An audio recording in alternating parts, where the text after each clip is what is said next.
안녕하세요, 디제이님. 요즘 이 라디오를 들으며 제 지난 시간을 조용히 돌아보는 게 큰 위로가 되고 있습니다. 오늘은 제가 최근에 겪은 제 인생에서 가장 큰 감정의 변화를 가져다 준 이야기 하나를 나누고 싶어요. 30년 전 제게 큰 상처를 줬던 직장 선배와 믿기 힘든 방식으로 다시 만나게 된 이야기입니다. 저는 올해 58입니다. 평범한 가장이고 평범하게 살아온 사람입니다. 가정을 꾸리고 애들 키우고 직장 다니며 하루하루 버티다 보니 어느새 이 나이가 됐더군요. 젊을 때의 불편한 기억들은 대부분 희미해졌는데 단 하나 유독 지워지지 않는 사람이 있었습니다. 제가 20살 끝자락 사회에 막 발을 들였을 때 다녔던 첫 직장. 그곳에서 저를 가장 괴롭히던 선배가 있었어요.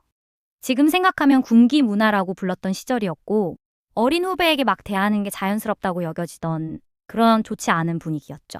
그 선배는 사소한 실수만 해도 야, 이 기본도 안 된 놈아, 머리 달고 다니는 이유가 뭐냐? 이런 말들을 아무렇지 않게 던졌습니다. 식사 시간에 슬쩍 혼자 밥을 먹으려고 해도 쟤는 혼자 처먹네 하고 큰 소리로 비웃기도 했고요.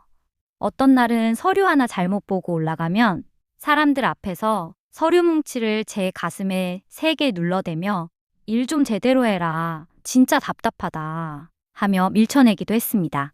지금이면 상상도 안 되는 일들이지만 그땐 그게 사회생활이겠거니 하고 버텼어요. 하지만 마음속 깊은 곳에 나는 쓸모없는 사람인가? 왜 나한테만 이러는 걸까? 이런 생각으로 스스로를 갉아먹으며 살았습니다. 그 선배는 몇 년 후 회사를 옮겼고 그 뒤로는 소식도 듣지 못했습니다. 저 역시 더 좋은 회사로 옮기고 결혼하고 아이 낳고 키우면서 살아내느라 정신없이 살았죠. 그렇다고 해서 상처가 완전히 지워진 건 아니었습니다.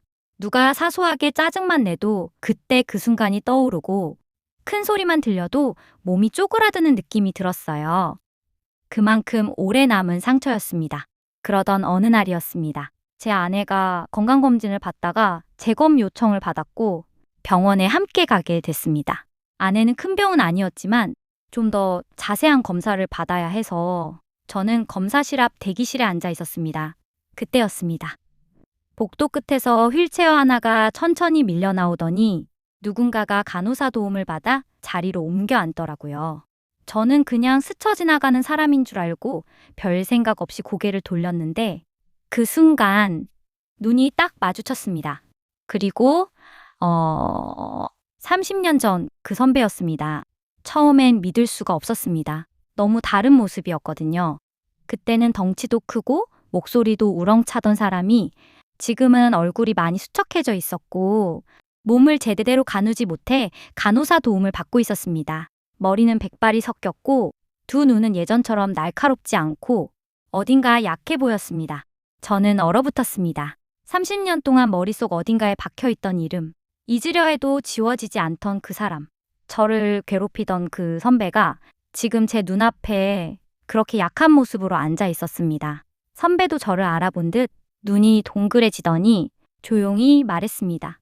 땡땡, 맞지? 그 목소리를 듣는 순간 억눌러져 있던 감정들이 한꺼번에 올라왔습니다. 억울함, 분노, 무력함. 하지만 동시에 이상하게도 지금 눈앞에 있는 이 사람에게 화를 낼 수가 없었습니다. 잠시 침묵이 흘렀고 선배가 힘겹게 숨을 들이마시며 말을 이어갔습니다. 내가 너한테 참 못되게 굴었지.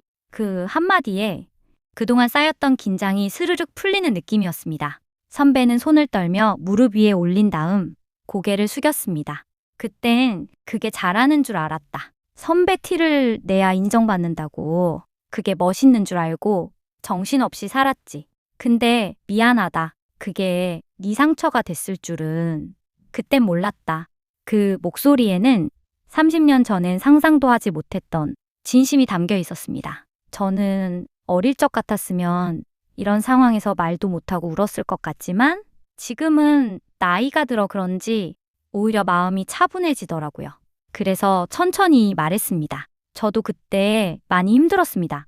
근데 지금 생각해보면 그 시절이 그랬던 것도 있고 선배님도 많이 힘들었겠죠. 그러자 선배는 눈가가 젖어 올라가더니 입술을 떨며 말했습니다. 고맙다. 네가 그렇게 말해줘서 고맙다. 그 말을 듣는데 마음 깊은 곳에서 무언가 풀리는 느낌이었습니다. 그동안 지나온 시간들, 스스로도 잊고 싶었던 감정들, 모든 게 잠잠해지더군요. 그날 저는 선배와 잠시 이야기를 나눴습니다. 정확한 병명은 말씀하지 않으셨지만 많이 아프다는 것만은 분명했습니다. 가족들 도움을 받고 있었고 병원에서 긴 치료를 받고 있다고 하더라고요. 헤어지기 전 선배는 제 손등을 가만히 잡으며 마지막으로 말했습니다. 그때 못해서 지금이라도 말하고 싶었다. 미안하다, 땡땡아. 정말 미안하다. 저는 그 손을 잠시 잡아주고 말했습니다. 이제 괜찮아요. 다 지난 일입니다.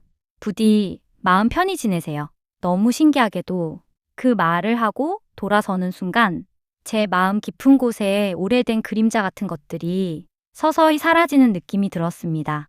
원망과 분노는 결국 저를 붙잡고 있던 족쇄였다는 걸 그제서야 깨달았습니다. 그리고 놀랍게도 그날 이후 저는 처음으로 그 선배를 떠올릴 때 괴로움 대신 묘한 연민과 이해가 생기더라고요. DJ님, 그리고 이 사연을 듣고 계신 분들, 우리가 평생 잊지 못하는 상처를 준 사람도 또 다른 시간 속에서는 완전히 다른 모습으로 살아가고 있습니다. 그들도 실수하고 후회하고 늙고 아프고 서로가 서로에게 배우며 살아가는 존재겠죠. 저는 그날 느꼈습니다. 용서라는 게 상대를 위한 것 같지만 사실은 나 자신을 위한 해방이라는 걸요. 이게 30년 전 저를 괴롭히던 선배와 병원에서 다시 만나 서로를 용서하게 된 이야기입니다.